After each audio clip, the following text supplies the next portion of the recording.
Hey everyone, and welcome to the channel. If you've ever dreamed of stepping into your backyard to collect fresh, delicious eggs from your very own flock, then you are in the right place. Today, we're diving deep into everything you need to know to start raising backyard chickens. It's easier than you think.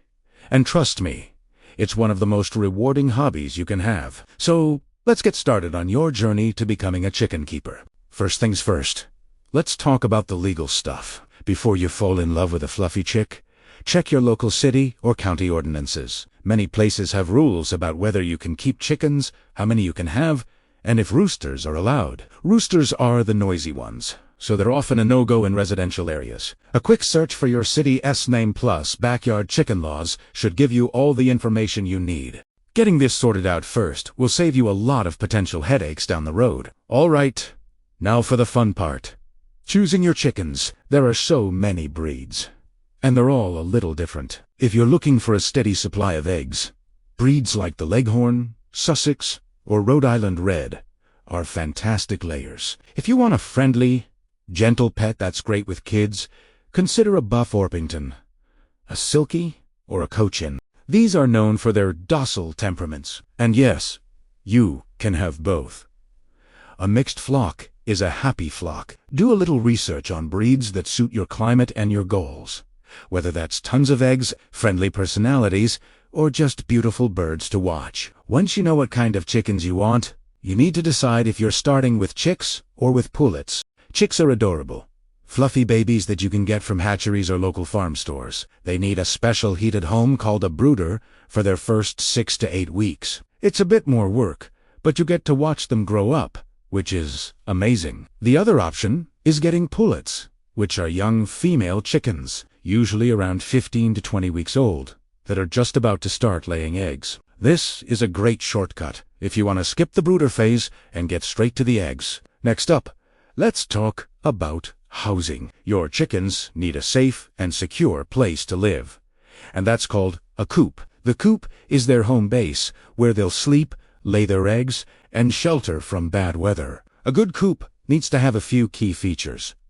First, it must be raccoons, hawks, and even neighborhood dogs can be a threat. So make sure all doors have secure latches and that any ventilation openings are covered with sturdy hardware cloth, not flimsy chicken wire. Inside the coop, your chickens will need roosting bars. This is just a fancy term for a place for them to perch and sleep at night. A simple wooden bar, like a 2x4 with the wide side up, works perfectly. They also need nesting boxers. These are cozy, private spots where your hens will lay their eggs. 1 box for every 3 to 4 hens is a good rule of thumb. Keep the nesting boxers clean and filled with fresh straw or wood shavings to encourage them to lay there. And speaking of shavings, the floor of the coop should be covered in deep bedding, like pine shavings or straw, to absorb moisture and waste. Your chickens will also need an outdoor space called a run. This is a fenced-in area where they can stretch their legs, peck at the ground, and get some sun. The more space, the better.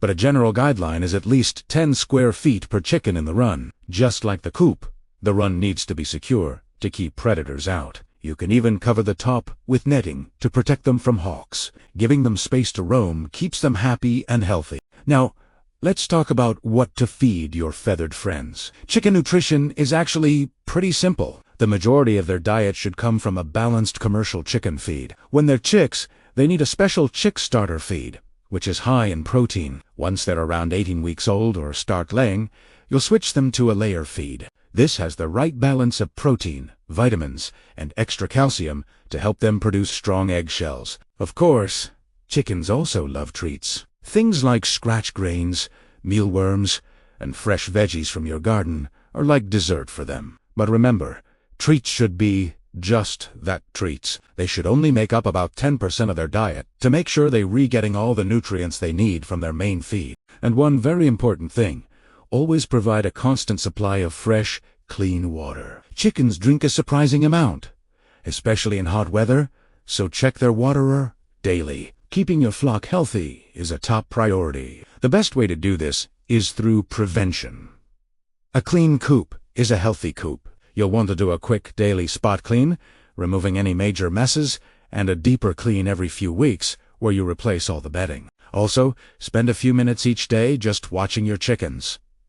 You'll get to know their normal behavior. If you notice a chicken is lethargic, not eating, or looks unwell, it's a sign that you might need to investigate further. A happy, active chicken is usually a healthy chicken. And finally, the moment we've all been waiting for, collecting those beautiful, fresh eggs. Depending on the breed, most hens will start laying eggs around 5 to 6 months of age. You'll want to collect the eggs every day. This keeps them clean and prevents them from getting cracked. It also discourages a hen from going broody, which is when she decides she wants to sit on the eggs to hatch them. Unless you have a rooster and want to hatch chicks, you'll want to avoid this. So, is all this work worth it? Absolutely. There is nothing quite like the taste of a truly fresh egg. The yolks are brighter, the flavor is richer, and you know exactly what went into producing them. Plus, chickens are fantastic garden helpers. They'll eat bugs and weeds, and their manure is an incredible fertilizer for your plants. But honestly, the best part is just having them around. They have quirky personalities, they're fun to watch, and they connect you to your food in a really meaningful way. Raising backyard chickens is an adventure, and like any adventure, there's a learning curve. Don't be afraid to make mistakes and learn as you go. There is a huge community of chicken keepers online and in local groups who are always willing to share advice. So, take the leap. I promise you won't regret it. Thank you so much for watching today. If you found this guide helpful, please give it a thumbs up and subscribe for more backyard homesteading tips. We'll see you in the next one.